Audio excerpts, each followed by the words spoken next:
Mama makadi. Triped makadiyo. Makamboya panapa here. Kutanga. Muri umaga here wrestling. Ha? Munogona wrestling here? Ya ndogona. Murume ari kupi mama? Murume wakaenda. Makamuita sei? Taigara tichirovana. Asi handingati tairovana. Ndaitorova ndini.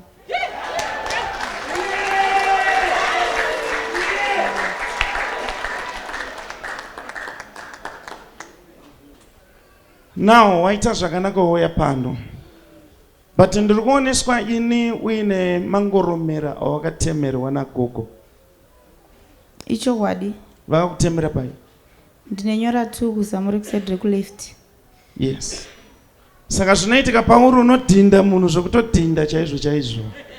Ichokwadi Prophet. Now, tovabatsira here ava? Tovabatsira here?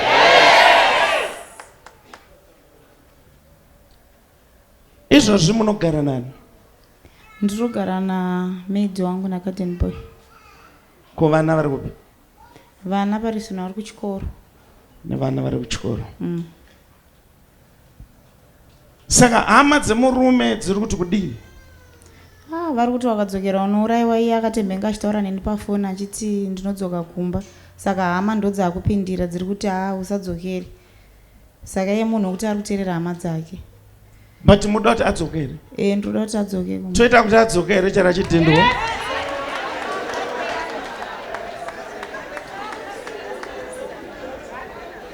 Mama, Mwari anditendera kuti tiite munana wokuti murume mubike sadza nerake mangwana chaiwo.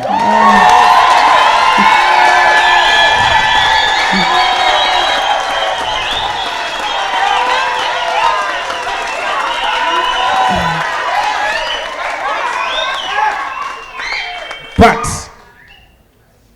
dhimoni remangoromera tataura nezvaro kwasara 2 madhimoni andofana kudhila nawo nhasi. Amen.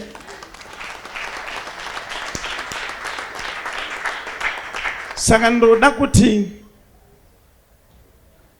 ndokuda hembe yemurume ndo yandiri kuda. Amen Prophet. Munokwanisa kuti iwe here pano? Ndokwanisa. Munogara padhuze? Ndogara muWaterfalls. Okay.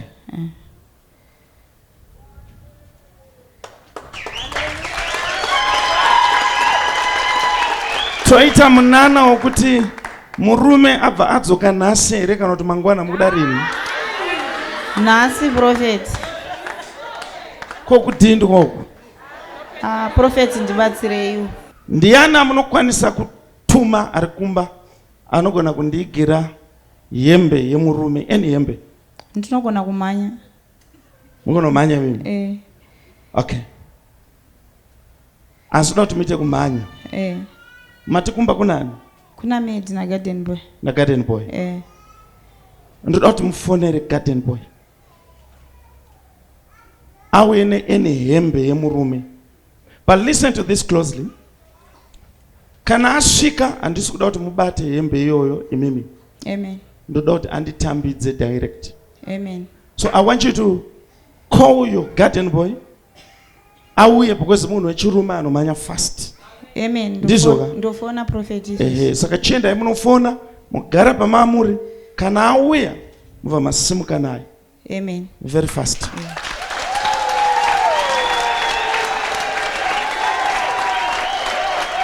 Endai munofona muri panze. Vangani vari ready kuona Jehovha achiita nyadza. Goodness and mercy shall follow me all the days of my life, and I will dwell in the house of the Lord forever and ever. Goodness and mercy are following us. Mama, zviri kufamba here? Zviri kufamba. Okay. Mukoma makadi? Tiri pedu makadiyo. Young man. Yes. Wakatanga kushandira rini mother? Maybe pane 2 years. 2 years? Yeah. Okay. Sei wawaya panapa? Ndanzi ndiuye nebelt iri dazoenda wawaya panapa. Nebelt? Yeah. Belt? Yeah. Okay. Murore maoko. Ari kushanda zvakanaka ere? Uri kusenza zvakanaka ere? Ya, ndikushenza zvakanaka. Zviri right? Ya. Uri kushanda? Ya, ndiri kushanda. Now, basa rako nderekuita sei? Ndire kugeza mota yavo, kucheka loni, kudiridza loni nekuita zvakawanda. Zviri paya. Shanda? Ya. Saka unoshandira kugarden? Ya, kugarden payadi.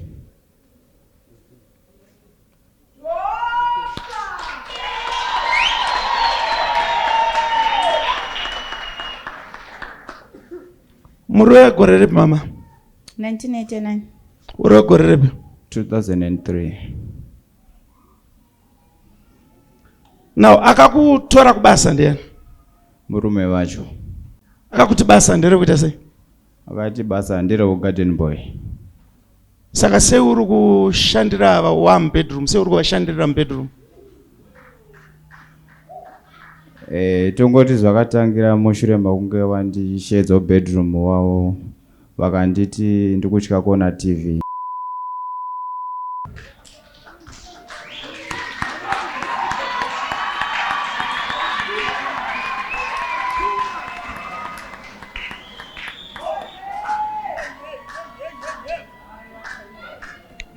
Mama, ndikaita kuti murume adzoke, munozomuita sei garden boy? Anoenda hake.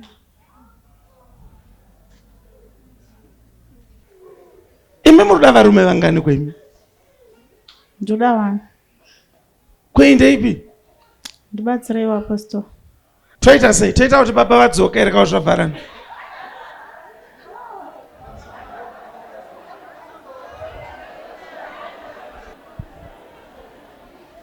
No, I will tell you something. Handina kana hembe yababa yandiri kuda. Ndachida kuti mufesa uyu.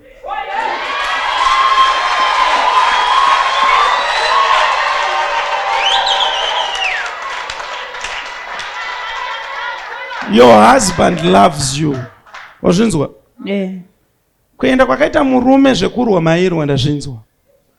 But uri kuzviziva here kuti murume wako wakakuwanikidzai? Ndobva anyarara hana chaakabvunza. Ndobva decide kubuda. Ari kukuprotecta. Saka madhimoni maviri andati ndoda kubvisa asara nderekunyepa nerechiuri. Chokwadi.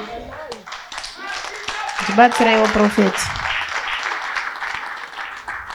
Dzimwe dzenguva une kusorowo kuda kwangu uende kunyepa ndonyepa zveshu.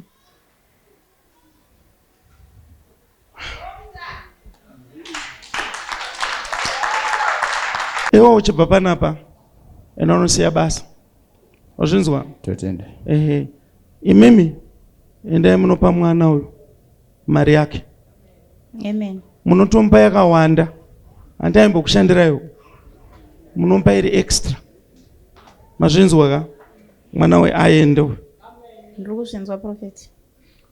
Within 3 days, your husband is going to come back. Amen. Kune zita remurume asina zvivi. Kune zita remurume ane simba. Mavi hose ndavuga hambe. Nekuti Jesu ndiye mambo. Kune zita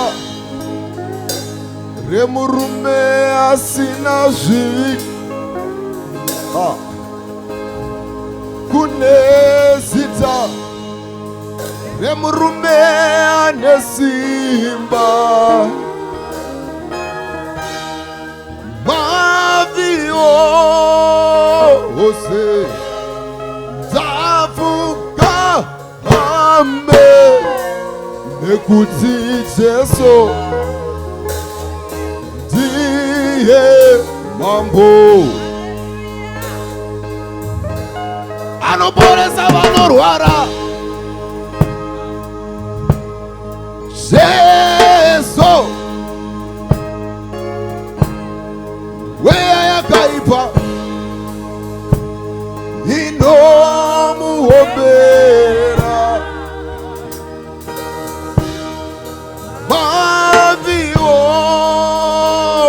Hey.